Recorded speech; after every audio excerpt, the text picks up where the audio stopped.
اعوذ باللہ من الشیطان الرجیم بسم اللہ الرحمن الرحیم وَاتْلُ عَلَيْهِمْ نَبَأَ ابْنَيْ آدَمَ بِالْحَقِّ إِذْ قَرَّبَا قُرْبَانًا فَتُقُبِّلَ مِنْ أَحَدِهِمَا وَلَمْ يُتَقَبَّلْ مِنَ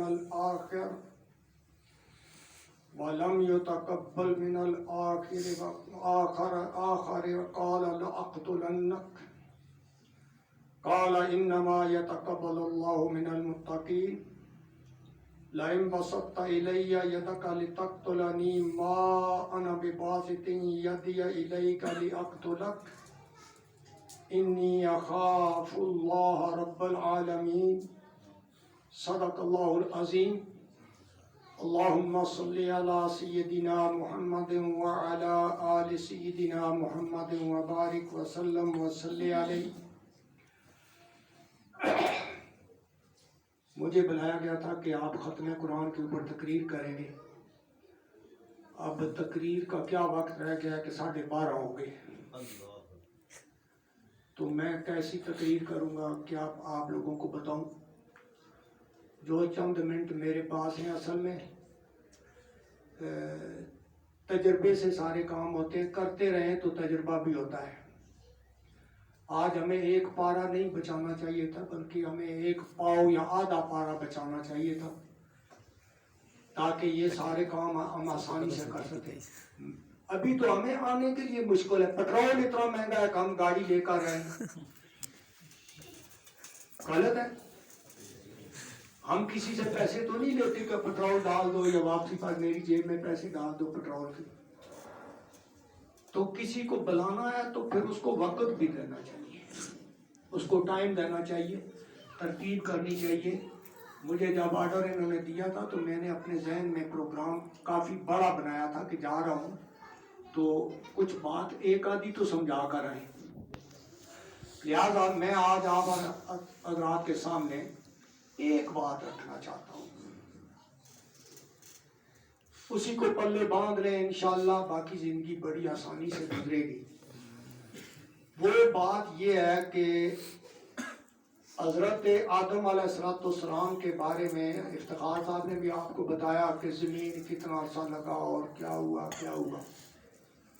لیکن ان کو اس دنیا میں آئے ہوئے تقریباً 13,000 سال یا 13,500 سال ہو گئے. اور جو ان کو اللہ رب العزت نے ہدایات دی تھی وہ آج بھی ہمارے پاس موجود ہے.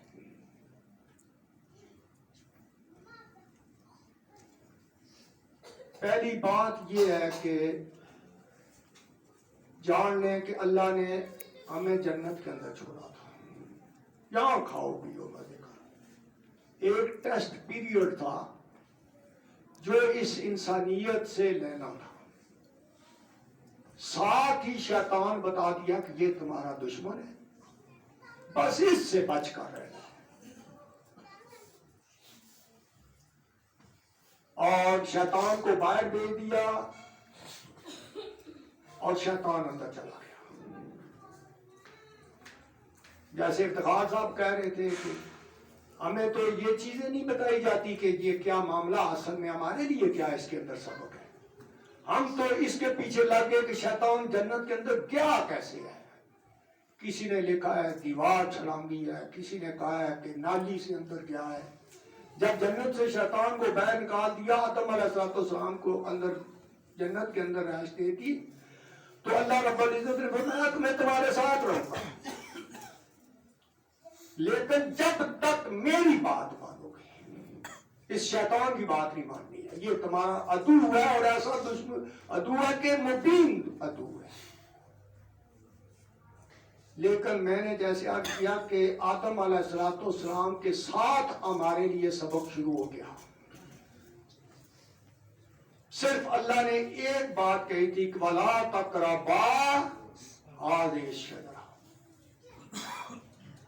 اور شیطان کو پتہ چل گیا کہ اللہ نے اس درخت سے منع کیا ہے، یہی کام میں نے کرنا ہے، اور وہ کر کے چھوڑا. ایک بات تو یہ پتہ چل گئی کہ جنت کے اندر گیا تو شیطان باہر انکار کر دیا. صحیح بات ہے. جنت کے اندر رہائش تھی نہ کھانا نہ پینا نہ لباس، کسی چیز کی ضرورت نہیں، وہ سب اللہ کے ذمے ہے۔ لیکن شیطان کو یہ گوارا نہیں ہوا کہ یہ بغیر کسی تکلیف کے، بغیر کسی مشقت کے آرام سے کھائے، جہاں رہے، جہاں چاہے رہو۔ لیکن شیطان نے وہی کمزوری انسان کی پکڑی اور ایسا وسوسہ ڈالا کہ جنت سے باہر گیا۔ تو خود سوچیں، ابھی تک مسلمان جنت کا راستہ نہیں متعین کر سکے۔ دیوبندی جائیں گے، بریلوی جائیں گے، اہل حدیث جائیں گے، اہل مومنات مومن جائیں گے، اہل تشیع جائیں گے، ابھی تک ہم تعین کر سکے؟ امت ایک جنت کے راستے پر نہیں پڑی ہے ابھی تک۔ ہمیں یہ فکر ہی نہیں ہے کہ جو جنت میں گئے ہوئے تھے شیطان لے کر آ گیا تو یہاں سے کیسے جانے دے گا؟ اللہ رب العزت نے جو آپ لوگوں نے 1 مہینہ مشقت کی ہے، یہ کوئی آسان کام ہے؟ ساری زندگی کا، ساری دنیاوی زندگی کا دار و مدار اس قرآن کے اوپر ہے جو آپ لوگوں نے سنا ہے، اور جنت کا دار و مدار اس قرآن کے اوپر ہے، شیطان سے بچنے کا دار و مدار اس قرآن کے اوپر ہے۔ وہ معزز تھے زمانے میں مسلمان ہو کر اور تم خار ہوئے تارک قرآن ہو کر۔ جو ہماری کامیابی تھی اس کو تو ہم نے چھوڑ دیا۔ میں ایسی بے دلیلی بات نہیں کر رہا۔ سورہ طٰہٰ کے اندر آخر پر جا کر اللہ رب العزت جب حضرت آدم علیہ السلام باہر آ گئے جنت میں، اور آپ کو پتا ہے کہ ایک بیوی کو ایک سائڈ دنیا کے کونے پر، زمین کے کونے پر ڈالا اور خاوند کو دوسرے کونے پر، اور دونوں کو دوڑا دیا کہ دوڑو ملو آپس میں، اور 300 سال مشقت کی آدم علیہ السلام نے، اور تب جا کر توبہ قبول ہوئی۔ ہم سمتے تصویر اوڑھ کر توبہ پرنادہ وہیں گرے، جو کچھ کر رہے وہی کرے، جو کھا رہے وہی کرے، بس اور توبہ بھی قبول ہو جائے۔ اللہ اتنا نادان ہے، اپنے نبی کو 300 سال دوڑائے اور پھر توبہ قبول کرے، اور ہم وہ سب کچھ کرتے رہے اور توبہ ہماری قبول ہو جائے۔ جب حضرت آدم علیہ السلام کی توبہ قبول ہوئی تو وہ سورہ طٰہٰ کے اندر اللہ فرماتا ہے ثم اجتباہ ربہ فتاب علیہ وہدیٰ۔ جب اللہ رب العزت نے ان کی توبہ قبول کی اور ہدایات دی، ہدایات کیا ہوتی ہیں؟ یہ کرنا یہ نہ کرنا، اس راستے پر چلنا یہ سیدھا راستہ ہے، اور ہدایات جنت کی تھی کہ میرے آدم جس جنت سے نکلے اس راستے پر چلو گے تو جنت میں آؤ گے۔ اور ہدایات کیا تھی؟ ایک تو یہ تھی کہ آپ بھی اور شیطان بھی دونوں آپس میں دشمن ہو، وہ دشمن سمجھے تو آپ بھی دشمن سمجھنا، کبھی نہ سمجھنا کہ شیطان جس نے تمہیں جنت سے نکال دیا وہ تمہیں جانے دے گا دوبارہ۔ لیکن جو اصل ہدایت تھی وَإِمَّا يَأْتِيَنَّكُم مِّنِّي هُدًى،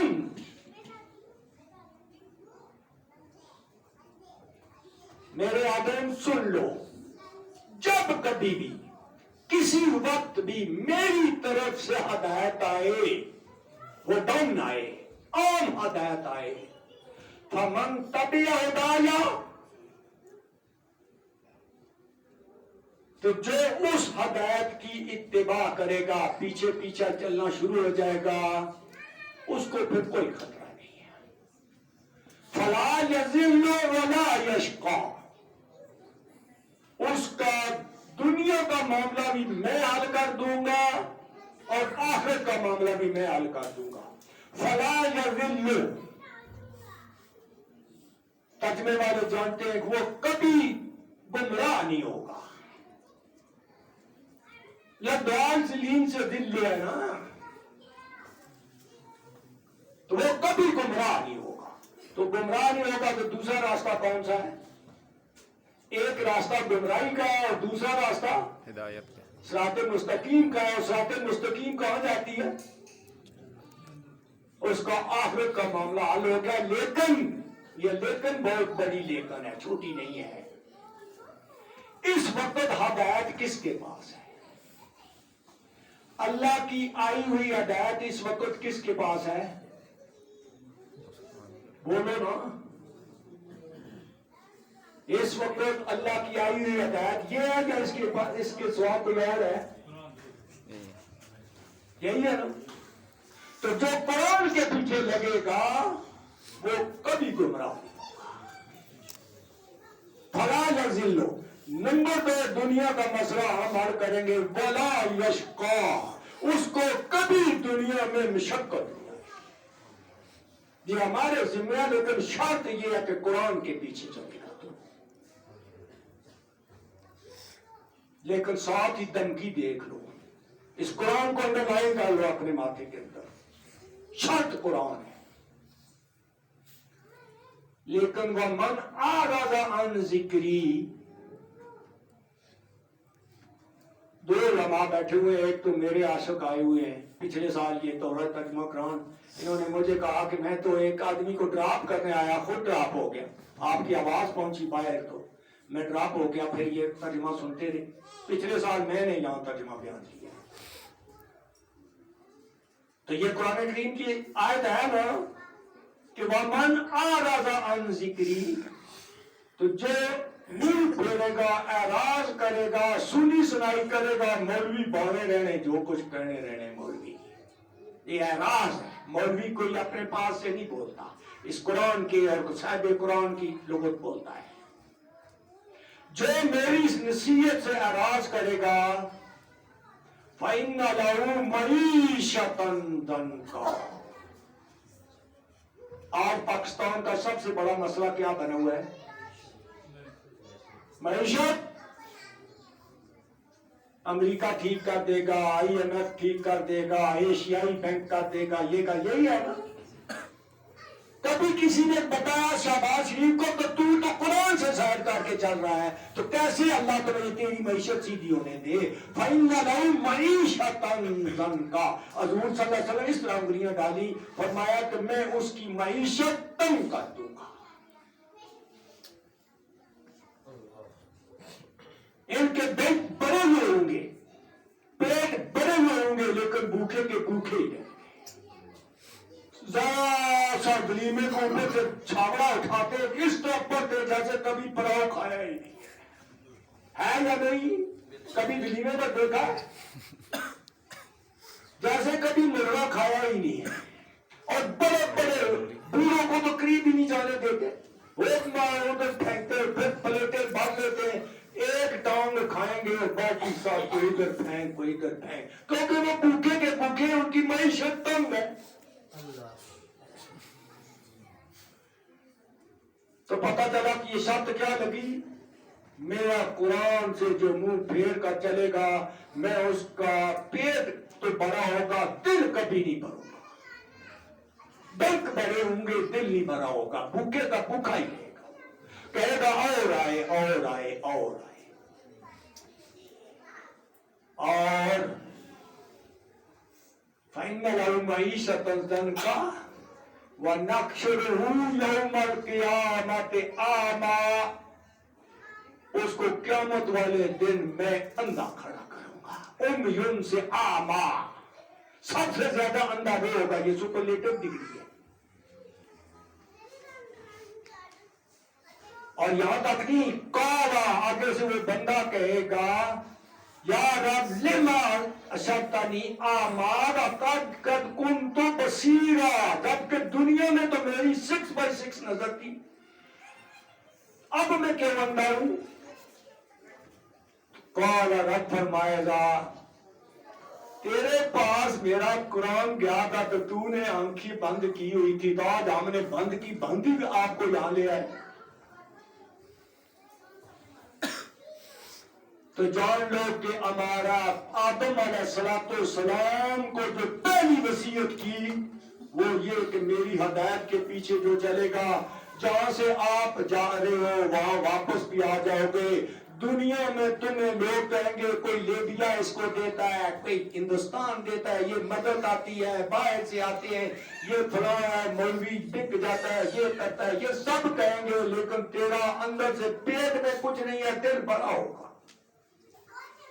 اور اگر تو میرے قرآن سے ہٹ کر زندگی بسر کرے گا تو پیٹ بھرا ہوگا، بینک بھرے ہوں گے، گرین کارڈ اٹھایا ہوگا، برطانیہ کا پاسپورٹ اٹھایا ہوگا، لیکن ہوگا تو بھوکے کا بھوکا ہی۔ یہ آدم علیہ السلام کے ساتھ چل پڑا، پہلی بات سمجھ آ گئی؟ کیونکہ جب وصیتیں کی تو پھر آدم علیہ السلام کے ساتھ چل پڑا یہ سلسلہ کہ جو بھی میری ہدایت سے منہ پھیرے گا وہ دنیا میں کبھی گردے گا نہیں۔ اور آپ خود سوچو، کوئی کہہ سکتا ہے کہ دنیا میں میری سب حاجات پوری ہو گئی؟ شہباز شریف کی نہیں ہوئی، میاں شریف کی نہیں ہوئی، زرداری خرداری کی نہیں ہوئی، کھروں کی نہیں ہوئی، کسی کی نہیں ہوئی، اور ہی آئے اور ہی آئے۔ سمجھ آ گئی اس کی وجہ کیا ہے کہ ہم نے اللہ کی اس ہدایت کے اوپر عمل نہیں کیا۔ کچھ میری غلطی، کچھ آپ کی غلطی، دونوں طرح سے غلطی ہے۔ کچھ مولوی صاحب کی غلطی، اس نے بھی اس کو سمجھا کہ جب فرعون نے جادوگروں پیسے منگے سے کوئی گناہ نہیں ساتھ، میں منگا تو کیا گناہ آیا؟ پہلے یہ تو تعین کرے نا کہ فرعون کے جادوگر تھے یا ہم محمد الرسول اللہ کے قائم مقام ہے۔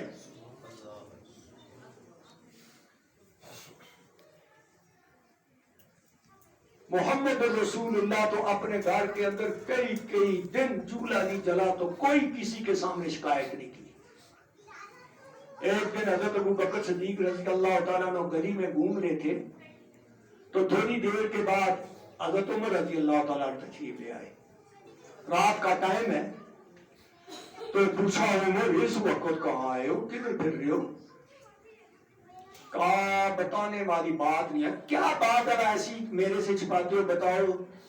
حضرت عمر رضی اللہ تعالیٰ نے فرمایا کہ بھوک نے اتنا تنگ کیا ہوا تھا کہ میں لیٹ نہیں سکتا تھا۔ میں نے کہا چلو ذرا گلی میں ٹہل کر آ جاؤں، شاید آنکھ لگ جائے۔ لیکن آپ کدھر گھوم رہے ہو؟ تو فرمایا کہ اپنا بھی یہی حال ہے۔ لو کان من بعد نبیا فقد کان عمر، میرے اوپر اگر نبوت کا دروازہ بند نہ ہوتا تو میرا عمر میرے بعد نبی ہوتا۔ وہ کہتا ہے کہ بھوکا تھا تو باہر آ گیا۔